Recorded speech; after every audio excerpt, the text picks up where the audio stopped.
mbokk yi ñu ñëwaat ci beneen ñaan boo xamante ne dafa bokk ci ñaan yi rot ci sunna yonent bi sallallahu alayhi wasallam ñaan lañ ko benn saxaaba ne ko yàlla suñu borom yàlla na nga bëril njabootam waaye yàlla na nga ko barkeelal njabootam te barkeelal ko alalam te bëril alalam. ñaan bi boo ko dee bëril suñu borom subhanahu wa taala dana la yokk sa buntu wërsëg, dana yokk sa njaboot tey dana ko barkeelal ndax njaboot nag mën naa bëri te du barkeel. moo tax ma ngi daan wax ne jur lu bëri maanaam jur mu dee taxul a yaral mais jur lu bëri te tekkiwul dara loolu mooy yaral. kon njaboot bu dee benn sax na barkeel.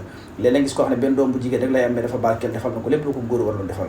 ñaan bi mooy boo koy ñaan danga ne allahumma akthir maali wa waladi wa barik lii fii ma aataytani. loolu li muy tekki mooy yàlla suñu borom yàlla na nga dolli sama njaboot dolli sama wërsëg te ñoom ñaar ñëpp nag gannaaw bi nga ko dollee ba noppi nga defal ma ci barke ndax barke nag du jëm waaye jëm ju mu dugg ñu xam ko.